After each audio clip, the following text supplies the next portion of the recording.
Auroville is a place where this new way of living is being worked out. It is a center for accelerated evolution, where humanity must begin to change the world through the power of the inner spirit. If we could achieve unity here, if you like, in a microcosm of the world, what a fantastic example it will be to the outside world. But it is an immense challenge. It's not a thing that's going to happen overnight. We don't even know exactly how to get there. The only thing we're fully aware of is that change has to occur. And you can't change anybody else, but you can change yourself. If humanity had taken, let's say, 50,000 volunteers, telling them, look, you want to experiment communism, you are all volunteers, you all believe in it, start a place and try it. I think the world would have made a tremendous economy, you know, because they will have realized what worked and what didn't work, what should never have been tried. You understand? So I think it is very important to have an experiment, and some people want to be part in the experiment. There are experiments in environment and ecology. There are experiments in community living. There are experiments in, well, I guess the university, which is aiming at the highest thought, is an experiment in touching that as a collectivity. But all of this is not enough. Finally, the core pursuit of Auroville is to create that brotherhood, that sense of oneness in embodiment. When I got here, I couldn't even imagine that we could be here for the coming of a new consciousness. And that, I used to say, give me a break. If people started talking to me about that, gee. But now, looking at the world, I mean, looking at this rain in March, the global warming, the climate change, the other ecological crises that we're facing, the crises in all the politics, the international politics and all that, I don't see that that is outlandish at all, unless our consciousness switches into one where we see the unity first and experience the delight in the diversity second only. Are we going to make it?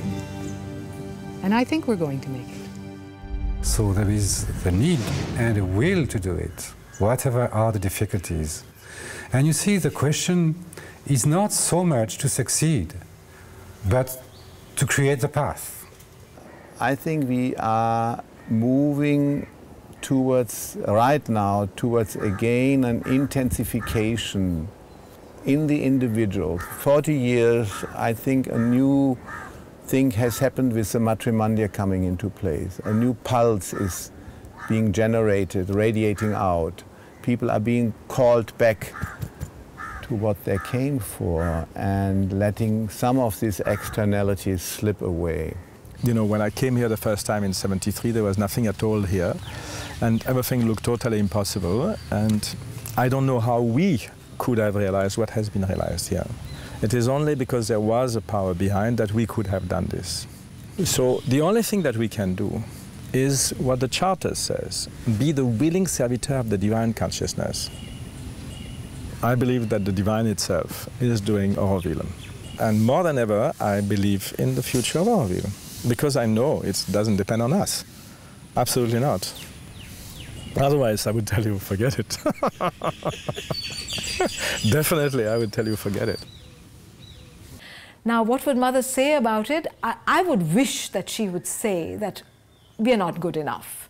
We certainly are not. We could have done better. But I myself am dissatisfied with what we've done so far. We wouldn't be able to do this thing which is as large as human life if we were satisfied very easily. See, that's the trick Mother plays on everybody. She throws up these wonderful ideals. Yes, a society without money, no laws, and everyone will develop it as we go along.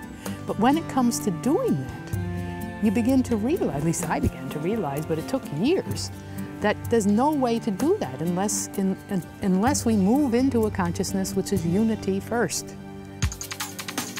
You see, we are so much in the habit of looking at the surfaces of things.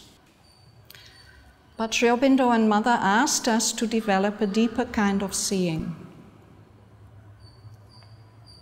And Sri Aurobindo has written beautifully, he says, even an initially spiritualized society would see all the members and aspects of that society as souls.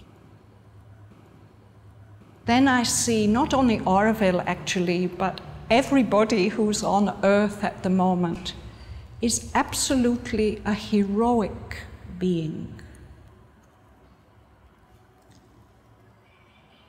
So there's an amazing collection of heroes who have accepted to be here and to be stupid Aurovillians and to stumble around and fight with each other and fight with everything.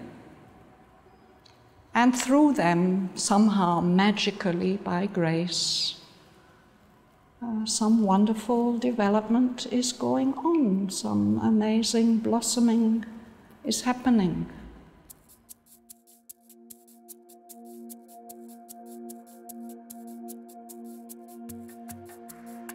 I know that Mother would not be satisfied with the way things are. None of us can be satisfied with the way things are. But she might.